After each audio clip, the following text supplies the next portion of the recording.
আউযুবিল্লাহি মিনাশ শাইতানির রাজিম বিসমিল্লাহির রহমানির রহিম। আমার দেশপ্রেমিক ভাই ও বোনেরা, সবাইকে আমার সালাম। আসসালামু আলাইকুম রহমতুল্লাহি ওয়া বারাকাতুহু। নতুন যে স্বরাষ্ট্র উপদেষ্টা হয়েছেন, উনি অত্যন্ত একজন ভালো মানুষ এবং সৎ মানুষ। ওনার আমলেই উনি যে সময় বিডিআরের মহাপরিচালক ছিলেন, সেই সময় ভারতের সাথে বাংলাদেশের বিডিআরের কয়েকটা যুদ্ধ হয়েছে, যেখানে ভারতের বিএসএফকে চুবায় চুবায় পানিতে মারছে। বুঝছেন, উনি সেই লোক। কাজী বাংলাদেশের স্বরাষ্ট্রমন্ত্রী একজন উপযুক্ত লোক বাংলাদেশের স্বরাষ্ট্র উপদেষ্টার পদে এখন বসেছেন। কাজেই ওনাকে আপনারা সহযোগিতা করেন। আর আরেকটা তথ্য আপনাদেরকে দিচ্ছি, এই দালাল শেখ হাসিনার দালাল ডিসি এসপি এএসপি যারা আছে এবং টিউনো যারা আছে, এখনও তারা সপদে বহাল আছে। তাদেরকে অতি দ্রুত তাদেরকে বরখাস্ত করে আইনের আওতায় আনতে হবে। যতগুলা ডিসি আছে, যেখানে 96% শেখ হাসিনার দালাল, 4% আপনি ভালো থাকলে কি করতে পারবেন? কিছুই করার নাই। কাজেই যেখানে 96% কারাপ্ট, সেখানে 100% কারাপ্ট ধরা যায়। 4-5 জনের জন্য এটার কিছু করার নেই।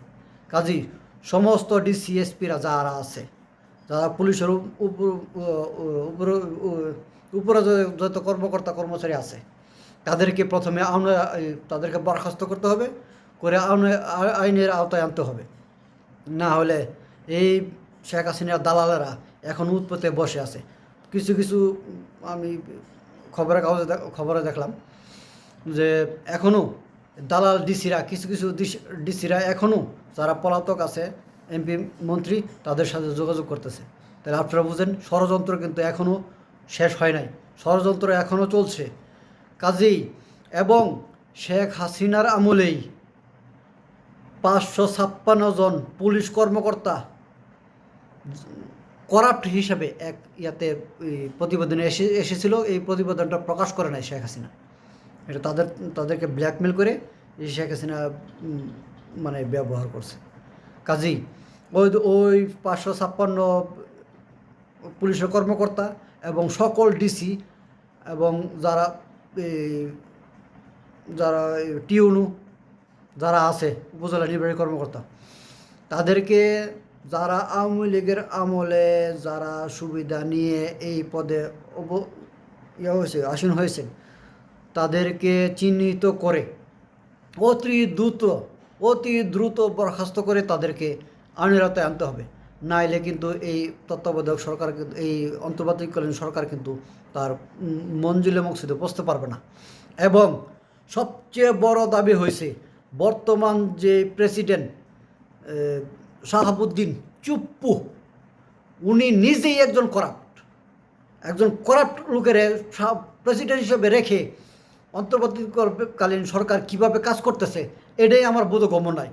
অতি দ্রুত এই চুপ্পুকে পদত্যাগ করায় ডক্টর ইউনূস স্যারকে আমি বলছি, আপনি প্রেসিডেন্ট পদে উপনীত হন, প্রেসিডেন্ট শাসিত অন্তর্বর্তীকালীন সরকার গঠন করার পরে আপনি আপনার কাজগুলো খুব সহজে করতে পারবেন।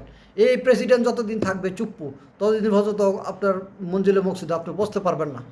কাজেই সর্বপ্রথম এই প্রেসিডেন্ট চুপ্পুকে, এই দালালকে করতে হবে, অপসারণ করতে হবে। আর আগের কোনো সংবিধান নাই, সংবিধান টোটালি কারাপ্ট।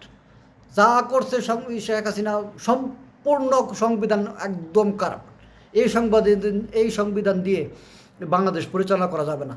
এই সংবিধান অতি সত্বর বাতিল করতে হবে এবং জনগণের মতামতের ভিত্তিতে নতুন সংবিধান তৈরি করতে হবে। এটাই আমার শেষ কথা। সবাই